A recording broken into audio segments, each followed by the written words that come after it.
देश में लगातार बढ़ती महंगाई और पेट्रोल डीजल की आसमान छूती कीमतों के विरोध में समाजवादी पार्टी द्वारा प्रस्तावित उग्र प्रदर्शन से पहले ही पुलिस प्रशासन ने तानाशाही रवैया अपनाते हुए पार्टी के कई वरिष्ठ नेताओं को हिरासत में ले लिया है। पुलिस की इस कार्रवाई को लेकर सपा कार्यकर्ताओं में भारी रोष। सपा के घोषित विरोध प्रदर्शन और पदयात्रा से पहले ही सुबह करीब 10 बजे पुलिस ने एक बड़ा कदम उठाते हुए सपा महानगर अध्यक्ष सबीर अब्बास को छत्ता क्षेत्र स्थित उनके पेट्रोल पंप से जबरन हिरासत में ले लिया और थाने ले गई। पुलिस प्रशासन ने राज्यसभा सांसद रामजीलाल सुमन को उनके आवास पर ही हाउस अरेस्ट कर दिया ताकि वह प्रदर्शन स्थल तक न पहुंच सके। उनके घर के बाहर भारी संख्या में पुलिस बल तैनात कर दिया गया। महानगर अध्यक्ष की गिरफ्तारी की खबर मिलते ही आक्रोशित सपा कार्यकर्ता भारी संख्या में सुभाष पार्क और छत्ता थाने पर इकट्ठा होने लगे। वहीं जिला अध्यक्ष उदल सिंह कुशवाहा, ममता टपलू, वरिष्ठ नेता श्याम भोजवानी, अमर सिंह फौजदार, नितिन कोहली, राहुल चतुर्वेदी, पप्पू यादव, सुरेंद्र चौधरी, बलवेंद्र जाटव, हजारों कार्यकर्ताओं ने सरकार और पुलिस प्रशासन के खिलाफ जमकर नारेबाजी की। सरकार के खिलाफ रोष प्रकट किया। सुभाष पार्क से कलेक्ट्रेट की तरफ बढ़ रहे कार्यकर्ताओं को रोकने के लिए पुलिस ने बल प्रयोग किया, जिसके कारण पुलिस और सपाइयों के बीच तीखी नोकझोंक, धक्का मुक्की और जमकर हंगामा हुआ। समाजवादी पार्टी के नेताओं ने आरोप लगाया कि सरकार विरोध की आवाज को दबाने के लिए पुलिस प्रशासन का सहारा ले रही है। नेताओं ने इस पूरी कार्रवाई को अलोकतांत्रिक और विपक्ष की आवाज को कुचलने का प्रयास बताया। 24 अपनी न्यूज से दीपक कैन की खास रिपोर्ट आगरा। देखिए, लगातार पेट्रोल डीजल के दाम बढ़ रहे हैं। पहले 3 रुपया बढ़ाया गया, फिर 1 रुपया फिर बढ़ा दिया गया। लगातार गैस के दाम बढ़ रहे। नीट का पेपर लीक कर दिया। किसान परेशान हैं। आलू नहीं बिक रहा है, आलू फेंक रहा है किसान। सीएनजी के दाम बढ़ रहे हैं।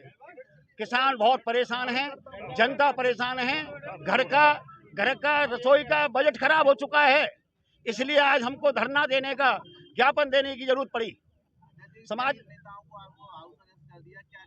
देखिए, ये पुलिस जब नाकाम होती है तब हाउस अरेस्ट करने का काम करती है। मुझे भी हाउस अरेस्ट, मेरे संग में कितनी पुलिस आई है आपने देखा होगा। 4-5 पुलिस रात को 1 बजे तक मेरे घर पे बैठी रही, लेकिन मैंने कह दिया मैं कलेक्टर जाऊंगा तो जाऊंगा। मेरे कार्यकर्ता कलेक्टर पहुंचेंगे किसी भी कीमत पे, मुझे घर पे अकेला बैठा लीजिए, लेकिन मेरे कार्यकर्ता एक 100 मन का कार्यकर्ता है और कलेक्टर पहुंचेगा और ज्ञापन देगा। संवैधानिक अधिकार है, लेकिन उसको लगातार रोका जा रहा है। क्या कहेंगे? देखिए, जब सरकार नाकाम होती है तो अगर यही काम करती है कि ज्ञापन रोका जाए, जनता का आवाज रोकी जाए। आप लोगों के आवाज रोकने का काम, आप मीडिया प्रभारी हैं, मीडिया से हैं, आप सही खबर नहीं दे पाते, आपको वहीं रोका जाता है। और आगों से एमरजेंसी की तरह से ये लोगों ने हम लोगों को अरेस्ट किया हुआ है। खुलेआम लोकतंत्र की हत्या की जा रही है, खुलेआम। आपने देखा होगा, लाखों बच्चों, करोड़ों बच्चों का भविष्य खराब कर दिया। 22 लाख बच्चों का भविष्य खराब हुआ है। लीक देखिए, अभी मैं 3 या 4 तारीख में एक बड़ी बहुत कॉन्फ्रेंस करने जा रहा हूँ, और राष्ट्रीय अध्यक्ष जी ने जो अपना डेटा दिया है वो आपके सामने पेश करेंगे हम 3 या 4 तारीख में। आपको सब मालूम पड़ जाएगा, सब बता देंगे क्या क्या इन्होंने किया है। देखिए, समाजवादी पार्टी हमेशा संघर्ष के लिए मानी जाती है और संघर्ष भी जनता के लिए करती है। बड़ी बड़ी हिटलरशाहियों की हिटलरशाही नहीं चली, भारतीय जनता पार्टी की हिटलरशाही हम बिल्कुल तानाशाही नहीं चलने देंगे।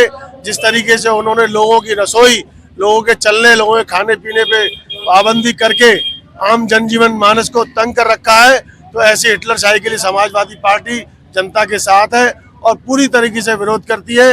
अगर जनता की बात को इन्होंने नहीं माना तो जनता उग्र आंदोलन करेगी।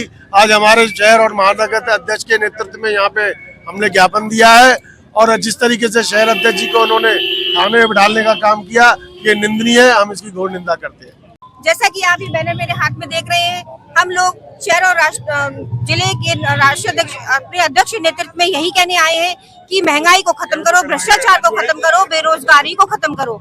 ये 3 जुमले ऐसे हैं जिनसे हमारे देश की लोग त्रस्त हो रहे हैं और इनके कानों पे जू तक नहीं रेंग रही है। ये जब ही इनका होश इनके ठिकाने आएंगे, जब सारी जनता रोड पर उतरकर इनकी गद्दी को उखाड़ कर फेंकने का काम करेगी। तो मैं अपनी जनता से यही अपील करूंगी कि यदि आपको अच्छी सरकार चाहिए जो आपको रोजगार दे, भ्रष्टाचार ना फैलाए, बेरोजगारी को दूर करे, ऐसी सरकार को चुने और इस तानाशाही सरकार को उखाड़ फेंकने का काम करें।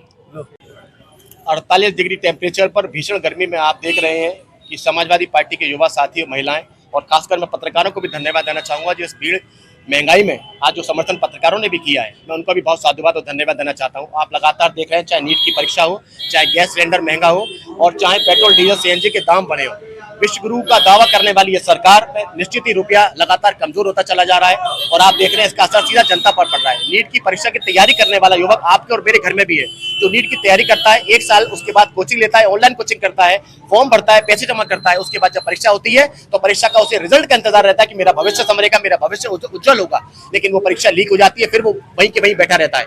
चाहे घरेलू बजट हो, गैस सिलेंडर से आप 1000 रुपए भरने से आप देखिए जो व्यक्ति गरीब है उसको अपनी लड़की के हाथ पीले करने उसका बजट गड़बड़ा गया। आप देख रहे हैं निश्चित ही पेट्रोल सीएनजी दाम बढ़ने पर आम बजट गड़बड़ा रहा है। आप देखो कितनी स्थिति खराब होती जा रही है डे बाय डे, दिन पर दिन। निश्चित ही ये सरकार हर चीज में विफल होती चली जा रही है। सबसे बड़ी बात मैं नीट को लेकर कहूंगा कि एक बच्चा नहीं, वहां 5 लोगों का भविष्य अधर में है। जब एक तैयारी कर रहा होता है तो 5 लोग उसके घर के आस लगाए बैठे, उसके माता पिता, उसकी बहन, उसके बाबा दादी, सब लोग कि हमारे बच्चे का भविष्य उज्जवल होगा। और तैयारी के नाम पर जब वो तैयारी कर रहा होता है उसके बाद जीरो रिजल्ट, जीरो। और निश्चित ही सरकार विफल है और इस महंगाई के विरोध में, चिलचिलाती धूप में, 48 डिग्री टेम्परेचर पर आज हम लोगों ने यहाँ पर ज्ञापन दिया है। और निश्चित ही 2027 में देश का युवा, उत्तर प्रदेश का युवा समाजवादी पार्टी की तरफ टकटकी निगाह देख रहा है और अखिलेश यादव जी को मुख्यमंत्री बनाना चाहता है।